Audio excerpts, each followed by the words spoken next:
Did you know that there's 5 parties associated with an insurance contract? Well, let me go through a few of them just to give you a little bit of idea of how it ultimately works. First, there's the insurer. This is the insurance company that you're actually buying the policy through. Second off is the insured. This is who you actually purchase the death benefit for. Then third, we have the owner. The owner is basically who owns the policy. This is the person who can actually pull out from that cash value and get those loans from the policy. Sometimes you can also have something known as a surrogate.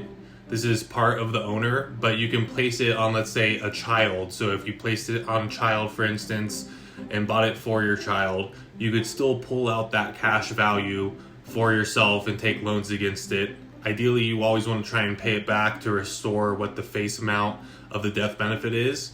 But that's ultimately one option that you could potentially do if it's not purchased on yourself or a spouse. And then fourth, we have the premium payer.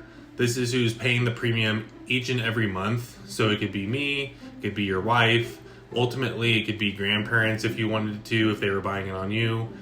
Ultimately, it's who is paying the bill. And then fifth, we have a beneficiary. This is who the death benefit would actually go to. So let's say, for instance, the death benefit is on myself and I placed my wife as the beneficiary.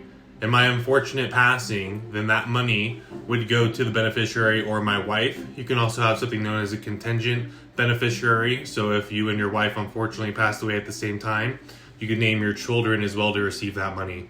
But anyways, some knowledge for you guys. There's 5 parties associated with an insurance contract.